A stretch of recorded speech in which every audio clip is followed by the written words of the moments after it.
غور کیجیے، حضرت عمر فاروق فجر کی نماز پڑھا رہے ہیں.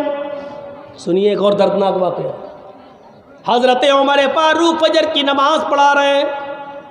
فیروز نامی آدمی چھپا ہوا ہے، مجوسی ابو لولو جس کو کہا جاتا ہے، خنجر کو زہر میں بجھائے ہوئے چھپا ہوا ہے.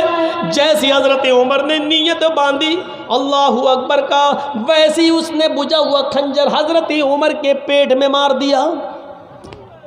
وہ خنجر جب نکالا تو عمر فاروق کا پیٹ ناف سے لے کر، ناف یہ نابھی جس کو بولتے ہیں، جب اس نے خنجر نکالا تو خنجر نے اس نابھی سے لے کر نیچے تک، یعنی جہاں شرمگاہ ہوتی ہے پیشاب کی جگہ، وہاں تک اس پیٹ کو پھاڑ دیا.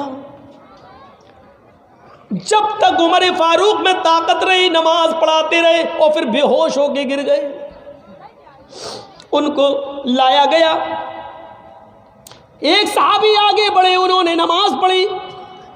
ایک صحابی پیچھے سے وضو بنا کے آ رہے تھے، انہوں نے ابو لولو کو بھاگتے ہوئے دیکھا تو پکڑنے کے لیے اپنی چادر اس کے اوپر ڈالی. ابو لولو کا پیر پھسل گیا، چادر میں پھسل گیا اور وہ زمین پہ گر پڑا. اس نے سوچا کہ اب تو میری سزا بھی موت ہے کیونکہ میں پکڑا گیا. تو اس نے وہی خنجر اپنے پیٹ میں مار کر خودکشی کر لی اور وہ مر گیا. سورج نکلنے کے بعد ہوش آیا. طبیب بیٹھے، حکیم بیٹھے ہوئے ہیں. کوئی کہہ رہا ہے کہ ان کو دودھ پلاؤ. حضرت عمر فاروق کو دودھ پی رہے ہیں، منہ سے دودھ پیتے ہیں لیکن زخم اتنا گہرا ہے کہ وہ پیٹ میں دودھ رکتا ہی نہیں. پیٹ کے راستے سے، اس زخم کے راستے سے وہ دودھ باہر آ جاتا ہے. حکیموں نے کہا شہد پلاؤ، ان کو شہد کھلایا جا رہا ہے لیکن وہ شہد پیٹ کے راستے سے باہر آ رہا ہے. پانی پیٹ کے راستے سے باہر آ رہا ہے. ایک نوجوان کھڑا ہوا کہنے لگا امیر المومنین آپ کی حالت یہ ہے، لیجئے میں پانی لایا ہوں، وضو بنا لیجئے. آپ فجر کی نماز پڑھا رہے تھے، آپ ابھی 2 رکعت پڑھا بھی نہیں پائے کہ آپ بے ہوش ہو گئے. آپ لیٹے لیٹے نماز پڑھ لیجئے. حضرت عمر نے کہا کیا میں نے ابھی نماز نہیں پڑھی فجر کی؟ کہا نہیں، آپ بے ہوش ہو گئے. جلدی سے انہوں نے وضو بنایا اور پیٹ پر ایک کپڑا باندھا اور کھڑے ہو کر نماز پڑھی. لوگوں نے کہا اس امیر المومنین بیٹھ کے نہیں لیٹ کے پڑھیے، آپ کو کھڑے ہونے کی ضرورت نہیں، خون زیادہ بہہ رہا ہے. فرمایا اللہ کے نبی نے فرمایا کھڑے ہو کر طاقت ہو تو کھڑے ہو کر پڑھو، اور جب کھڑے ہو کر پڑھنے کی طاقت نہ ہو تو بیٹھ کے پڑھو، اور بیٹھ کے پڑھنے کی طاقت نہ ہو تو لیٹ کے پڑھو، اور لیٹ کے بھی طاقت نہ ہو تو اشارے سے پڑھو. لیکن ابھی میرے اندر کھڑے ہو کر پڑھنے کی طاقت ہے. بہرحال انہوں نے پڑھ لی. کھڑے ہو کر نماز ادا کرنے کے بعد جب بستر پر لیٹے تو ایک نے پوچھا امیر المومنین آپ نے تو اس حال میں نماز ادا کر لی، آپ نے تو اس حال میں نماز پڑھ لی، لیکن آپ کے بعد اگر کسی اور مسلمان کا پیٹ پھٹ جائے، کھانا پانی دودھ شہد سب پیٹ سے نکلنے لگے اور وہ بستر پر لیٹا ہوا ہو اور وہ اس حال میں نماز چھوڑ دے تو اس کا کیا حکم ہے؟ اس حال میں اگر چھوڑ دے تو اس کا کیا حکم ہے؟ حضرت عمر نے کہا اس حال میں بھی پڑھنا پڑے گی اگر اس کو ہوش ہے تو.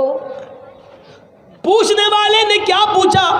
موطا پڑھی ہے امام مالک کی. پوچھنے والے نے پوچھا امیر المومنین میں نے یہ نہیں پوچھا کہ پڑھنا پڑے گی یا نہیں، میں نے یہ پوچھا اگر اس حال میں اتنی بیماری میں اس مرض میں اس کا پیٹ پھٹ گیا ہو اور کھانا پانی دودھ شہد سب پیٹ سے نکلنے لگا ہو، اس حال میں اگر نماز چھوڑ دے تو کیا حکم ہے؟ حضرت عمر کا جواب سنو جو امام مالک کی حدیث موطا کے اندر نقل کیا امام مالک نے. حضرت عمر نے فتویٰ دیا اس حال میں بھی پڑھنا پڑے گی اگر اس کو ہوش ہے، پیٹ پھٹ گیا، کھانا پانی دودھ دوا شہد دہی سب پیٹ سے نکل رہا ہو لیکن اس کو ہوش ہو، تب اس کو نماز ادا کرنا پڑے گی.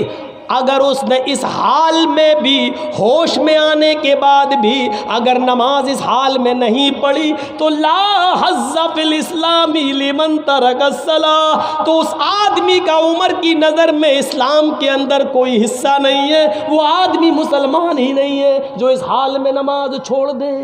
اسلام کے اندر اس کا کوئی حصہ نہیں ہے. اس حال میں اگر نماز چھوڑ دے تو نماز اسلام کے اندر حصہ نہیں ہے.